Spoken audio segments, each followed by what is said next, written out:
Okay, we're going to look at soil temperature today. Of course, it's not exactly hot. So, but this is a pendant. Basically, it's a Bluetooth connected pendant. And if you hold this for me, David, I actually have an app on my phone, and start up the app over here. And this pendant now, actually, the app's been programmed, and I'm just going to click the middle here. And there you go, that is NCO2, right? Yes.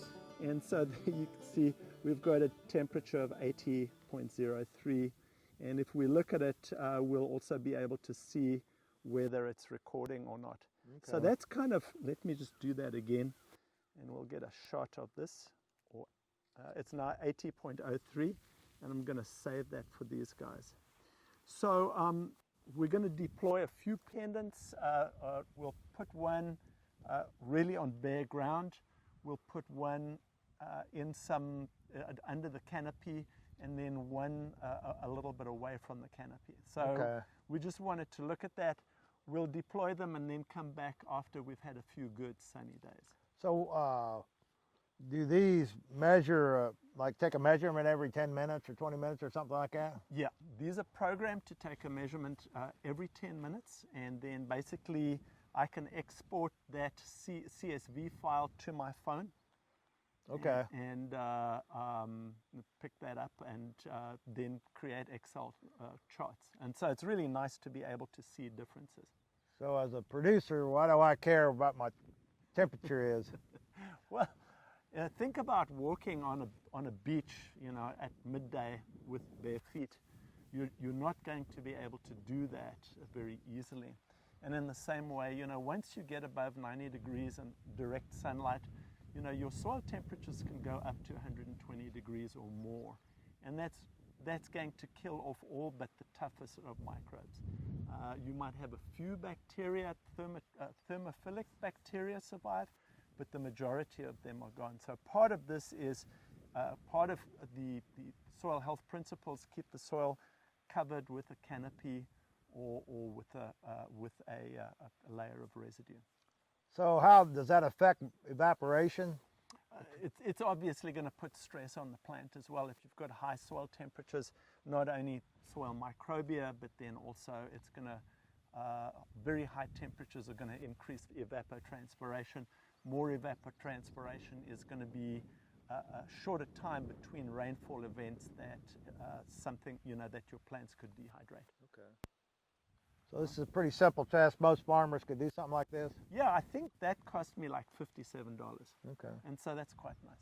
Okay, one of the things, these are weatherproof, David, but I like to put a little bit of saran wrap around them. And there we go, we'll put the saran wrap around them. And I'm going to put them in a couple of places. We've got some plots out here that we're going to put them in. I'm also going to put something around them over here, a little tent peg, because as you can imagine, these things can get lost in a minute. Yeah, I can. So there it is. Yeah.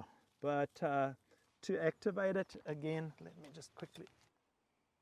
Now, are there other tools, Buzz? I mean, this gives you a difference. I'll probably show you as it goes, warms up during the day and cools off at night. Yeah. Are there other tools that we could use? Well, you've got your simple soil thermometer. So this is an analog thermometer. So, you know, we use that a lot. I can't find my digital thermometer, which was really nice. Okay. But you just stick that 2 inches into the ground. And okay, so the magic number is 2 inches as far as measuring the soil temperature. I think so. You know, that's not a bad number. So, all right, for the record now, I'm going to click on this one. We're rolling? We're rolling. All right, David, this is NCO5. Okay. And ambient temperature is 80. Can you just dig a little hole for us, please? There we go. And we're going to stick it under there. Okay. And I'm going to clobber this in so that the coyotes don't. That's funny. Yeah, it is kind of funny. And then, there we go, that should help us. Okay. And just for the record here, Our temperature is about, oh, I don't know, what is it? 40, 50, 60, about 65. So it's really cool right now, you know, it's cloudy overhead. Okay, so we don't expect any temperature differences right now. Not right now. Yeah, yeah. So let's have a look. This one will be NC4. So I'm just going to activate. NC4 is on. So I'm going to drop it in here and clobber that in. Don't be so eager, David. Okay, so Pull that residue back. pull that residue back. Let's bury that sucker in there. So now we've got a little bit of residue, and of course we have a canopy. So we've got sort of three scenarios here, and you know, you're not going to get much of a difference. And hopefully the coyotes don't come and pick it up. Hey Buz, you've been out, you've pulled the data loggers for the soil temperatures, and you've come in and you've plotted up the results for that 10-day period of time. Why don't you kind of explain a little bit about what you found, and then we'll talk a little bit more later about how that affects soil health, function, and maybe even get into a little bit of how it affects the crop production. If we just take a step back, when you and I deployed those pendants on the 15th of June, it was pretty cool, and you can see our average temperatures were pretty low, and high temperature even was below 60, which is unusual. And then over time, by the 22nd, our high temperatures were closer to 90 and 95 degrees. And then when I retrieved the pendant, the day that I retrieved the pendant on the 24th, our actual ambient temperature was 85 degrees. So the good news is that the pendants, you know, we deployed the pendants. The bad news is that there was operator error, and I only actually started the recording for the one pendant, and that happened to be the one in the middle, the one where we actually had some residue. The one under the canopy and the one in the bare dirt, we had nothing except those readings as we removed the pendants. But so you can see just very quickly under the residue, you can see the fluctuations over time, sort of with temperatures in the lows, you know, between 60 and 75, depending what your ambient temperature was. And then the highs getting up to about 100. So that was a residue that had no canopy. What was really gratifying about these readings, so this is, I suppose we're trying to be transparent. This is what happens when you have a field demonstration and you don't do your homework. So that's on me. But I guess over here, what you can see is our ambient temperature when I retrieved the pendants was about 85 degrees. And at about 1.5 inches to 2 inches below the ground, we had 106 degrees in the soil.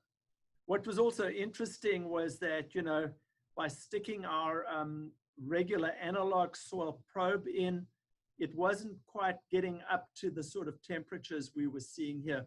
We were seeing differences, but not that great a difference. So I think, you know, the soil pendants really pick up what's happening in the soil. What time of the day were you gathering this? I'm just kind of get how long of a period would we see these 100 to 105 degree temperatures?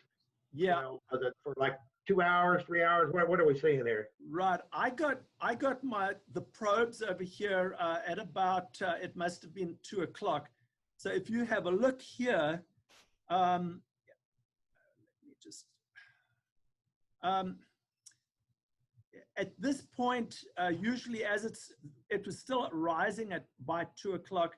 So what we see is usually by about 2:30 or 3 o'clock, and I'm guessing a little bit here, but that's probably when your soil temperatures begin to peak. So you would probably see temperatures if you have a hot day. So keep in mind, this was an 85-degree day. If you have a hot day, your soil temperatures are going to start peaking somewhere afternoon, and probably still go up, and be in that high zone until 4 or 4:30 in the afternoon at least. A little bit, Buzz. Okay, so we know there's soil variability or temperature variability. We're seeing that's pretty significant. You got 26 degrees between where you had some residue in a canopy and where you had bare soil. What effects? I mean, how does that play out related to moisture, and maybe even talk a little bit about how it affects plant or crop production? Yeah. So this is not 26. This would be 16 degrees. Oh, 16, yeah. Yeah. Yeah. Well, I mean, it just kind of goes to show how much residue and canopy protect the soil from sunlight. We hear that theoretically, but here's some very good empirical data that we can demonstrate. And so two of the things that we talk about is keep the soil covered, either with residue or a canopy. So keeping the soil covered, and of course that goes hand in hand with not disturbing the soil. This is very evident over here. So this is a highly disturbed soil where there's no canopy and no residue at all. And this is a soil with less disturbance and with that canopy as well. And you could see in the video, you can see quite a bit of residue. Well, I think we talked about when we were putting these out, we talked a little bit about how that affects those microbes that are most beneficial for food and fiber production. Yeah. So can maybe kind of rehash that a little bit before we close out here. Well, there are microbes that are adapted to all sorts of temperatures. But, once you get up to this 95, 100 degree, 106 degree and above temperatures, all but your most thermophilic of microbes are going to either shut down or die, or, if they're lowered down, the soil temperatures will be lower. But in those top 2 inches, you're going to shut down a lot of the microbiology over here, or in all but the very, very thermotolerant microbes. So usually, we talk about the optimum being in the 70 to 80 degree range. And at this point, we're really out of that range. So it's just, your bacteria are probably going to stay around longer, and then your fungi, but protozoans and nematodes, those guys that sort of are responsible for eating bacteria and fungi and then redistributing nutrients, you're not going to see many of those at these temperatures. Okay. Well, listen, Buzz, I think this is really interesting. These are something a farmer can do with a simple, they can go out and get maybe not use a pendant, but they can actually use a soil thermometer. They're easy to get and kind of go out and play around on their own. And I guess I'm trying to lead into those we're going to have a video here talking a little bit about soil biology and looking at those critters that you just mentioned under a microscope. So I just encourage those folks to participate, join in, and watch the next video in our virtual field day series. So thanks a lot, Buzz, and we'll have more to come. Thanks, David. Good to talk to you, and we'll catch up later.